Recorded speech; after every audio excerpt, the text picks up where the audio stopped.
Iran ও তার সহযোগী গোষ্ঠীর চতুর্মুখী হামলায় দিশেহারা ইসরায়েলি সেনাবাহিনী আইডিএফ।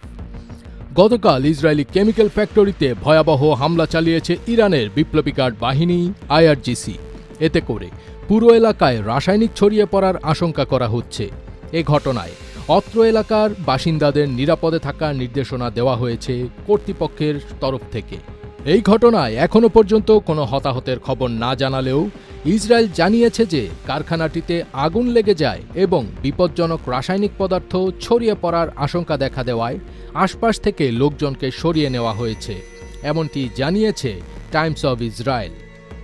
প্রতিবেদনে আরও বলা হয়েছে, নিয়ট হাভব শিল্প এলাকায় অবস্থিত একটি কারখানা এই হামলার লক্ষ্যবস্তু হয়।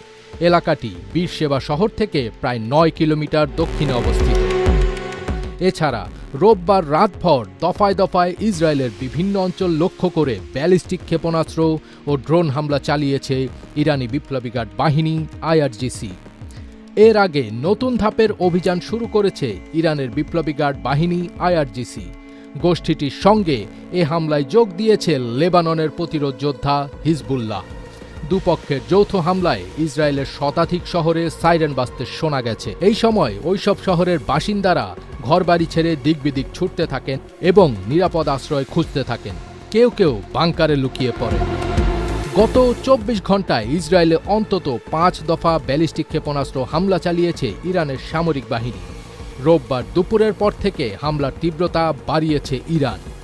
অন্যদিকে লেবানন থেকেও উত্তর ইসরায়েলে বেশ কিছু রকেট ছোড়া হয়েছে। আইডিএফ বলছে লেবানন থেকে ছোড়া কয়েকটি রকেট ধ্বংস করা হয়েছে এবং বাকিগুলো খোলা জায়গায় পড়েছে। ইরানি ব্যালিস্টিক ক্ষেপণাস্ত্র হামলার বিষয়ে জেরুজালেম ও মধ্য ইসরায়েলে সাইরেন বাজানোর কিছুক্ষণ পরই উত্তর ইসরায়েলে আগাম সতর্কতা জারি করে কর্তৃপক্ষ। হামলার আশঙ্কায় মধ্য ইসরায়েল, জেরুজালেম, সফেলা ও লোহিত সাগরের লাগোয়া ইসরায়েলের বিভিন্ন এলাকায়ও সাইরেন বাজতে শোনা গেছে। তবে তাৎক্ষণিকভাবে কোনো সরাসরি আঘাত কিংবা ক্ষয়ক্ষতির তথ্য এখনও পাওয়া যায়নি।